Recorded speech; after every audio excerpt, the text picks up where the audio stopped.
So before we start talking about exactly what John Hancock is doing, tell us why an insurance company that sells life insurance is created a program to take care of clients who had not yet passed.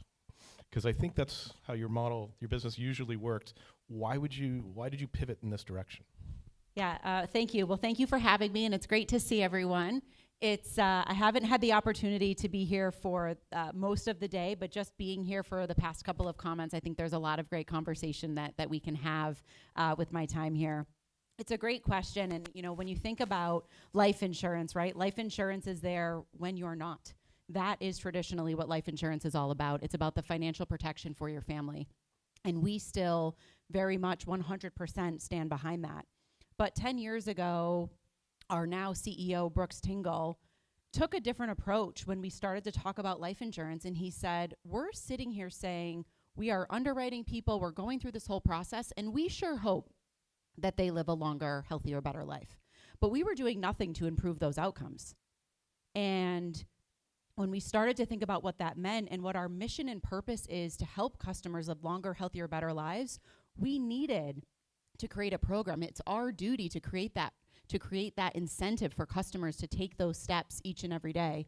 So that's why we created the program. It came back to our mission, it came back to our purpose, and we have seen tremendous results over the past 10 years. I like to say we're 10 years young at this, but it's really been great, and we're still offering, like I said, that financial protection, but it's really about helping our customers know their health, what do they do about it, and then incentivizing them to do the things that they should or want to be doing. And then also they're able to save money on the life insurance. So it all starts to come back together. So this is the Vitality program that you launched. What does that entail? And how is it different than the healthcare they're getting from their primary care physician? Yeah, so our John Hancock Vitality program is attached to life insurance. So like I said, it comes with that financial protection. But it is a program that you engage with. It does not replace healthcare. It does not replace anything in that. What it does is it gives you an opportunity to know your health. It gives you the technologies, tools, resources to understand more about it. And then it rewards you for the everyday things that you're doing. So what does that actually mean? You'll see I'm wearing an Oura Ring and an Apple Watch. These are devices that are available as a part of our program that our customers have access to. So their exercise can be linked to working down an Apple Watch to 0. We give them access to some of the latest and greatest science and technology screenings that are out there. Hopefully you've all heard of the Galleri test, or a Prenuvo full body MRI scan, or Function Health, or a NutriSense CGM. Any of those things our customers have access to, whether it's at a discounted price or fully paid for by our insurance. And so there was just a really great conversation about what are little things that we can do in this healthcare industry. We empower our customers to be their own advocate. We arm them with information about their health, and then we're giving them rewards along the way. The biggest reward that they get is saving up to 25% on their life insurance premium. And that can be a very big number for many clients that we have. So not only do you save that number, you also get discounts and rewards at Starbucks, at Target, Expedia, things of that nature. So it's a mix of both, feel-good rewards as well as those scientific rewards. So it seems like a lot of employers have similar programs that they offer to their employees, because there's also a place where there's shared risk. The employer wants you to be healthy for you, but also for them. And you say they give you incentives in order to stay healthy. You get your complimentary gym membership. How does this go beyond that? How is it different from that? Well, what's interesting, does anyone know the average time that an employee stays with an organization? It's about 4.5 years. 4 years, 7 months is the average time that someone stays with their employer nowadays. Our customers at John Hancock span decades when you think about how long a life insurance policy is, whether that's a term policy or a permanent for the life. And we will often have customers that have been with us for decades of time. So when we think about what's different, when we think about that, there is a lot to be gained by us as an organization by having this customer live longer. We're not shy about that. I'm not just, we're in this for the customer, but we're also in this for our business and society as a whole. So as our customers engage, they take the steps, they take the Galleri test to find out they have cancer early, they're doing what they need to do to live a longer, healthier, better life, but they're staying our customer. That's financially motivating for us as a financial service industry, but it's also good for society as a whole. And so that's what's different. It's about that longevity. It's about that lifetime value. It's about making those connections each and every day with our customers to help them.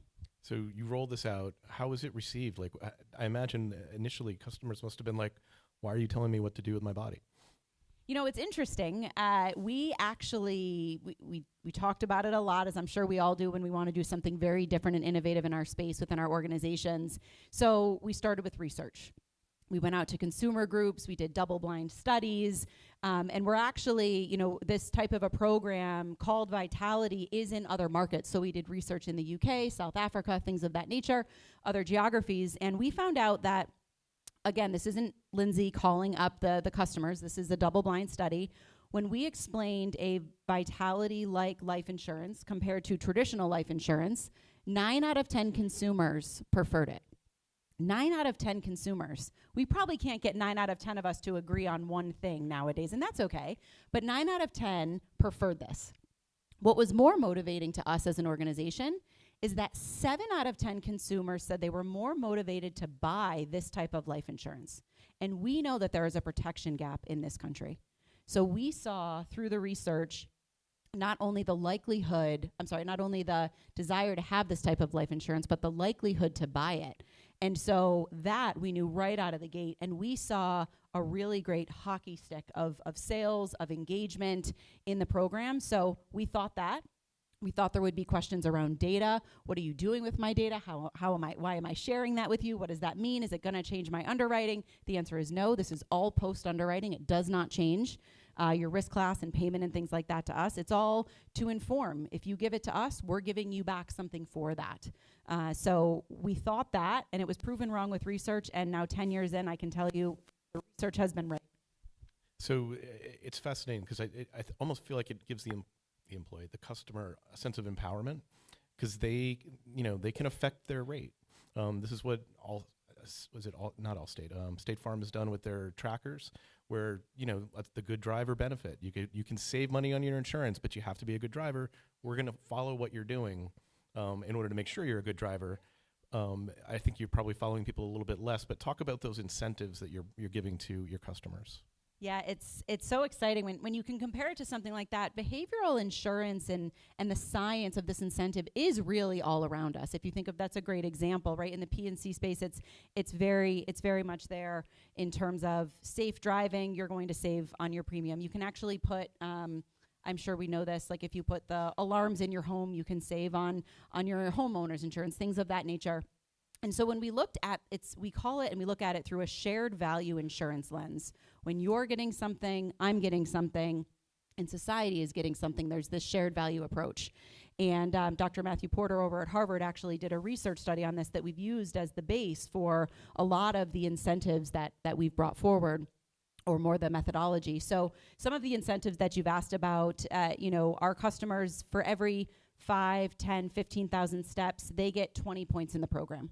Right? 20 points doesn't sound like a lot, but when you do it each and every day, those points can add up rather quickly. And our program, if you think of it like airline miles, right? You reach that higher status, you get to that threshold. Our program takes you through statuses: bronze, silver, gold, and platinum, anywhere from 0 to 10,000, and then you can go beyond that. And that threshold not only sets how much you save on your life insurance premium, but it unlocks rewards along the way. So it unlocks how much you can save on an Expedia booking. It unlocks if you stay at platinum for multiple years in a row, right? So we want that behavior to be consistent, not a one-off. If you do that multiple years in a row, you can get your Amazon Prime benefit for free. If you close your activity ring on your Apple Watch 6 out of 7 days out of the week, roughly, you can get your Apple Watch for free over 2 years. So it's that we don't want to do one-off changes. Those are great, but we want to help change the behavior, those everyday habits that people have. So those are some of the incentives that our customers get to experience. So how much does these incentives change that behavior? How many people come into the program at bronze, get up to platinum, and at least play at those higher levels and actually change their behavior? We have really high engagement in the program, and what's been great about it is we have, I think it's close to 70% engagement and ongoing engagement in the program. If you think of, and I started this just in terms of traditional life insurance, right? Traditional life insurance, the interaction that you have with that organization is 1 to 2 times a year. You get a bill, you get a privacy notice, those are lovely, but you're not engaging. We actually, through our mobile app, engage with our customers 20 to 30 times a month. And so that engagement is there to say, you just earned these points today, or log on and spin the wheel and be able to get gift cards or incentives or points to help your status to save on that premium. Or we just added this new reward for being able to have access to a CGM.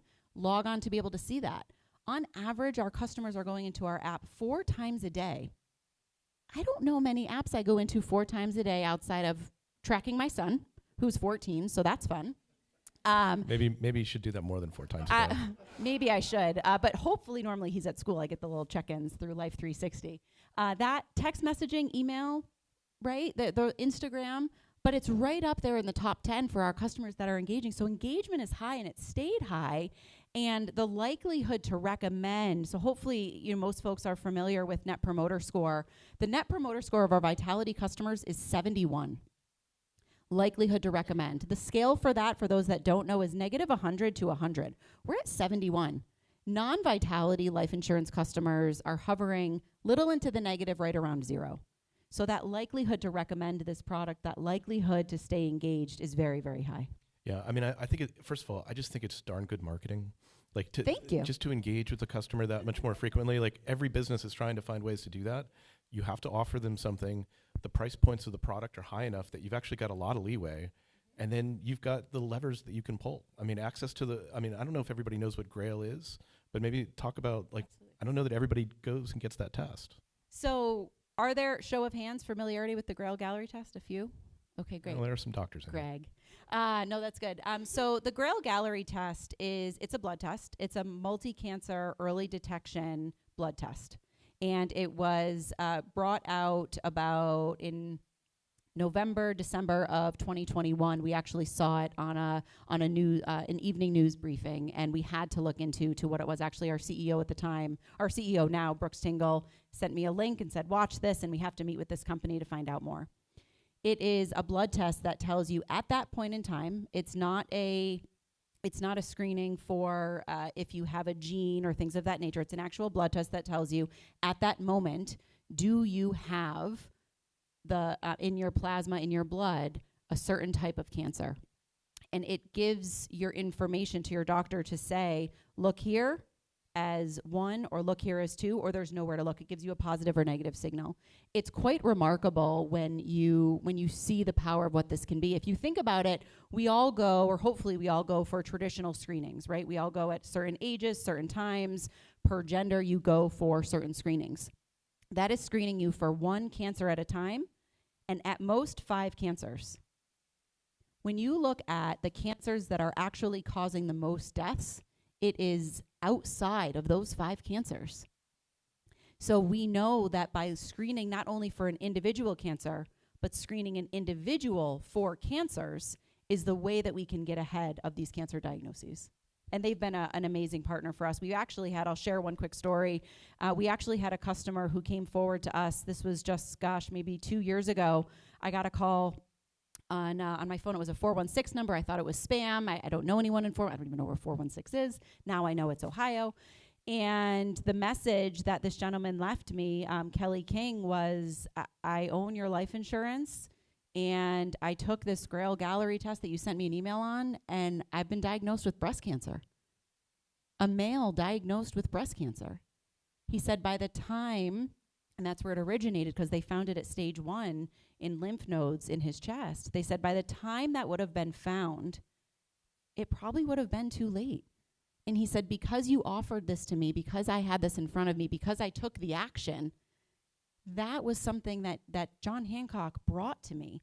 And so I can tell you, we now have multiple stories like that. And it's just that's so powerful and bring meaning. And where we started this conversation, Dan, just back to that mission and purpose to help people live longer, healthier, better lives, it really comes back to those offerings. Well, that's a great place to end. It's nice to have some good news in the healthcare industry, some innovations that are actually working and making people's lives better. Thanks so much for talking to us. Awesome. Thank you so much.